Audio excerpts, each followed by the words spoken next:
जुलाई 2017 Bangkok, Thailand. एक grey colour की Toyota car Bangkok के लग्जरी इलाके से गुजर रही थी। उस कार के अंदर ड्राइवर सीट पर बैठी थी एक 45 साल की औरत जिनका नाम था न्यूएंग। एक बॉयकट हेयर वाली औरत जिन्होंने व्हाइट पोलो टी शर्ट और ब्लैक पैंट्स पहनी थी, और उनके साथ वाली पैसेंजर सीट पे भी एक फीमेल पैसेंजर थी। दोनों बहुत ही नॉर्मली अपनी कार ड्राइव करते हुए इलाके से गुजर रहे थे कि तभी उनका स्टीयरिंग व्हील पर से बैलेंस बिगड़ गया और उन्होंने एक लग्जरी घर के मेन डोर पर जाकर अपनी कार ठोक दी, यानी उनका एक्सीडेंट हो गया। दोनों को खरोच भी नहीं आई, लेकिन वो दोनों बहुत ज़्यादा डर चुके थे। ऑफ कोर्स उन्होंने एक लग्जरी घर का नक्शा बिगाड़ दिया था और उन्हें लग रहा था कि शायद अब उस घर का मालिक उन्हें छोड़ेगा नहीं। वो घर था एक 26 साल के मल्टी मिलियनर लड़के का जिसका नाम था अलेक्जेंडर केजिस। अलेक्जेंडर ने जब एक्सीडेंट की आवाज़ सुनी तो वो तेज़ी से अपने मेन गेट की ओर भागा, यह देखने के लिए कि आखिर उसके घर के बाहर चल क्या रहा है। और जैसे ही उसने अपना मेन गेट खोला, वैसे ही लेकिन वेट, अब आप सोच रहे होंगे कि ये तो एक बहुत सिंपल सा एक्सीडेंट था, गलती तो उन दो लेडीज की थी, तो गेम ओवर अलेक्जेंडर का क्यों? अलेक्जेंडर की तो कोई गलती भी नहीं थी। बहुत बड़ी गलती थी। अलेक्जेंडर केजिस कोई नॉर्मल मिलियनर नहीं, बल्कि इंटरनेट की काली दुनिया का बादशाह था। इंटरनेट की एक ऐसी काली दुनिया जिससे आप बहुत अच्छी तरह से वाकिफ हो, द डार्क वेब। अलेक्जेंडर केजिस के आलीशान घर के बाहर जो एक्सीडेंट हुआ था वो एक नहीं बल्कि 7 देशों की वेल प्लान्ड सोची समझी साजिश थी। और वो 2 औरतें जो कार ड्राइव कर रही थी वो सिर्फ एक ड्राइवर और एक पैसेंजर नहीं, they both were the female undercover agents in Royal Thai Police Department. अब ये अलेक्जेंडर केजिस कौन था, इसका बिजनेस क्या था और इसने ऐसा क्या कांड कर दिया था जिसकी वजह से एक नहीं बल्कि 7 देशों की गवर्नमेंट इसके पीछे हाथ पैर धोकर पड़ गई और उन्हें एक top secret undercover mission conduct करवाना पड़ा, सिर्फ इंटरनेट के इस गुमनाम बादशाह को पकड़ने के लिए। जानेंगे आज की इस वीडियो में।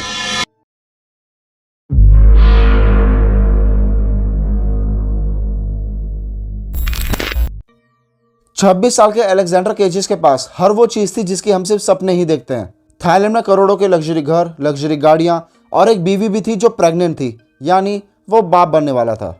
इसके अलावा उसकी न जाने कितनी गर्लफ्रेंड्स थी जिन्हें वो अपने दूसरे लग्जरी घरों में रखता था।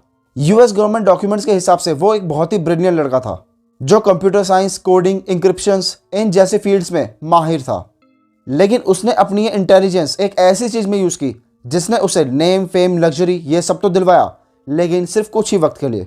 क्राइम की दुनिया ऐसी है जहां आप कितना ही बड़ा एम्पायर क्यों ना खड़ा कर दो, आखिर में वो आपको ले ही डूबेगा। अलेक्जेंडर पैसों से बहुत ही ज़्यादा प्यार करता था, इतना कि उसने पैसों को कमाने के लिए एक बहुत ही गलत रास्ता चुन लिया था। यह गलत रास्ता उसके लिए इतना फायदेमंद साबित हुआ कि उसने अलेक्जेंडर को कुछ ही सालों में 23 मिलियन यूएस डॉलर्स का मालिक बना दिया था। अलेक्जेंडर का कहना था कि वो एक eBay style underworld market place बनाना चाहता था, सिंपली कहें तो अंडरवर्ल्ड और क्रिमिनल्स का अमेज़न, जहां उन्हें हथियार से लेकर नार्कोटिक्स एंड ड्रग्स ये सब कुछ अवेलेबल करवाया जा सके। और जाहिर है वो ऐसी वेबसाइट सरफेस वेब पर तो नहीं चला सकता था, इसलिए उसने सहारा लिया एक ऐसी काली दुनिया का जिसे कहा जाता है डार्क वेब।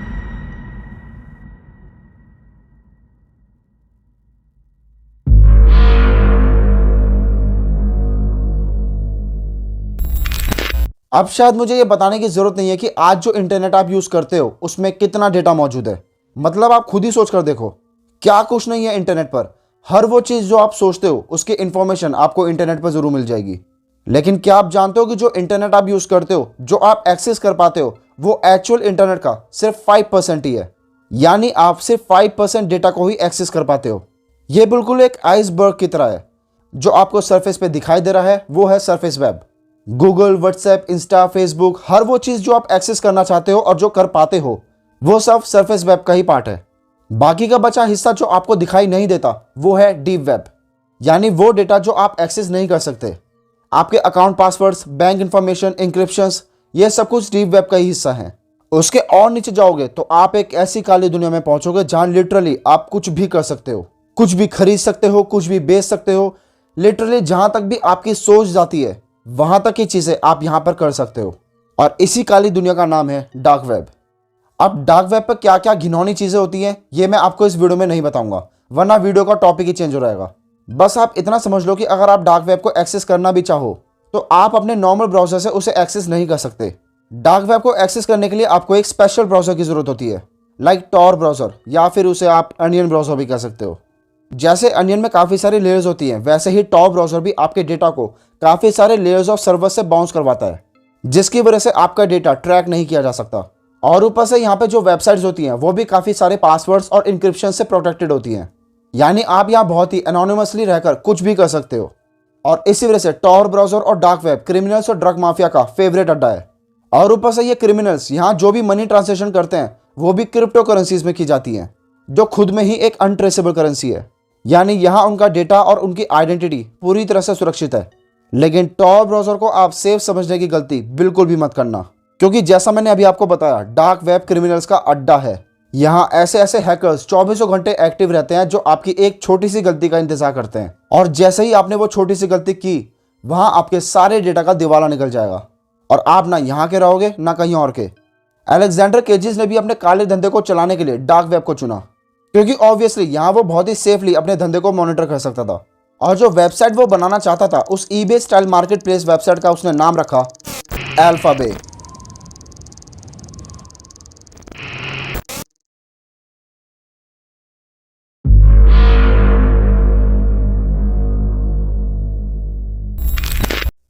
यूट्यूब पर आपने डार्क वेब से रिलेटेड काफी सारी वीडियोस देखी होंगी, और अगर देखी हैं तो आपको सिल्क रोड के बारे में जरूर पता होगा।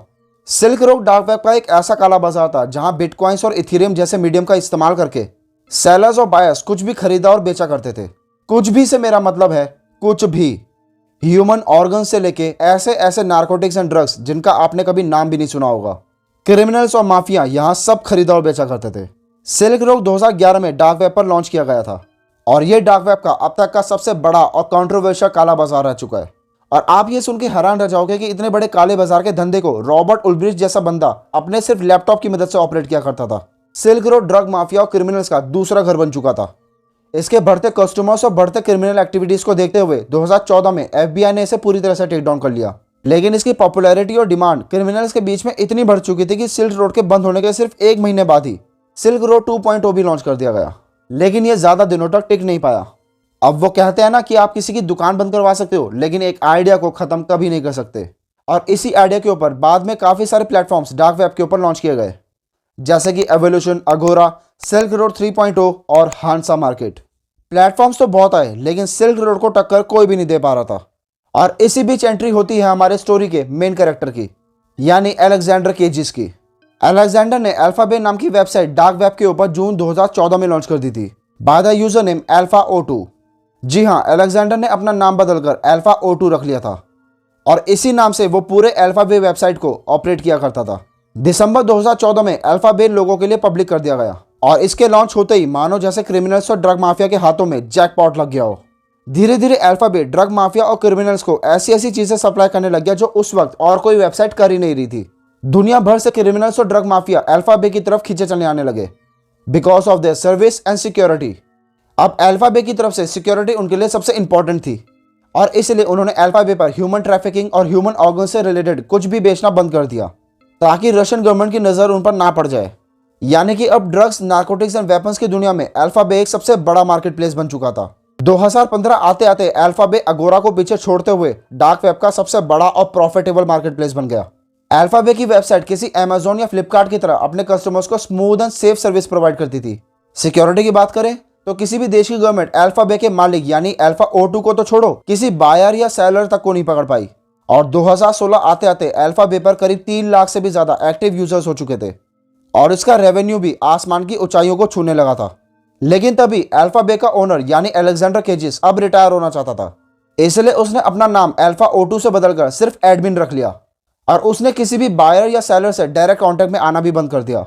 यहां तक कि उसने अल्फाबे की कमांड भी अपने बिजनेस पार्टनर के हाथों में सौंप दी, जिसका कोड नेम था डी स्नेक। लेकिन अलेक्जेंडर केजिस यानी अल्फा O2 ने पास्ट में एक ऐसी गलती की थी जिसके कारण अब उसका यह $1 बिलियन का एम्पायर घुटनों पर आने वाला था।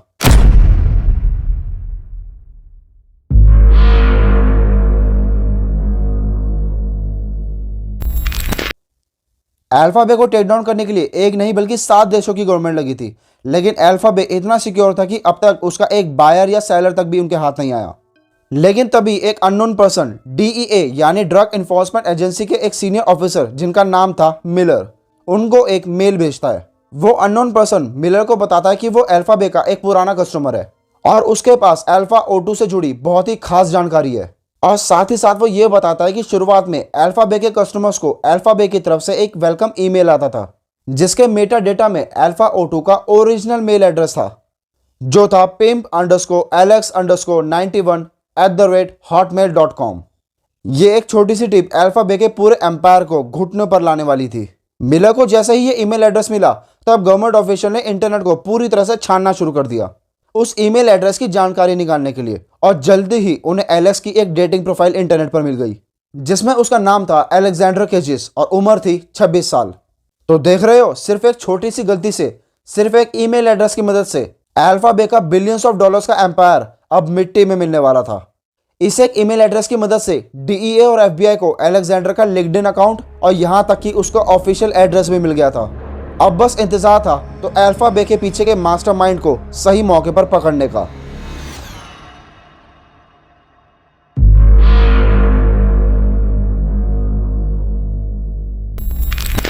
एलेक्स इन सब बातों से बेखबर बड़े आराम से अपने लग्जरी घर में बैठकर अपने बिजनेस को ऑपरेट कर रहा था। वो इन सब से इतना बेखबर था कि उसने अपने पर्सनल लैपटॉप में अल्फा बे के सर्वर्स भी लॉग्ड इन कर रखे थे। और तो और उस लैपटॉप में अलेक्जेंडर की पर्सनल प्रॉपर्टीज से जुड़ी सभी जानकारी मौजूद थी।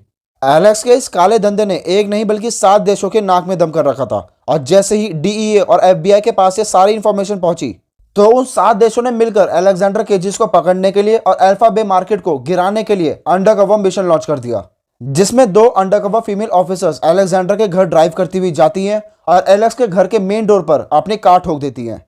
एक्सीडेंट की आवाज सुनते ही जैसे ही एलेक्स अपने घर के बाहर आया वैसे ही उसे पुलिस ने चारों तरफ से घेर लिया। Alexander Cazes AKA alpha O2 was finally arrested। Alexander के घर की तलाशी की गई तो पुलिस को उसका लैपटॉप मिला जिसमें उसके सारे काले करतूतों की जानकारी मौजूद थी। जैसा कि मैंने अभी आपको बताया था, एलेक्स ने अपने लैपटॉप में अपना पर्सनल डेटा और यहां तक कि अल्फा बे के सारे सर्वर्स भी लॉग्ड इन कर रखे थे। अपने इस बिलियन डॉलर्स के एम्पायर को जब एलेक्स ने अपनी आंखों के सामने डूबते हुए देखा तो 7 दिन की पुलिस कस्टडी में ही उसने खुद की जान ले ली। यानी अल्फा बे की कहानी यही खत्म। लेकिन नहीं, क्या आपको याद है कि मैंने अभी आपको थोड़ी ही देर पहले बताया था कि अलेक्जेंडर केजिस ने अल्फा बे की कमान अपने बिजनेस पार्टनर के हाथों में सौंप दी थी जिसका नाम था डी स्नेक। और डी स्नेक ने अल्फा बे के टेकडाउन होते ही कुछ ही महीने बाद अल्फा बे को दोबारा डार्क वेब पे लॉन्च कर दिया with new rules, new security and new servers. और अब उसकी भी तलाश जारी है।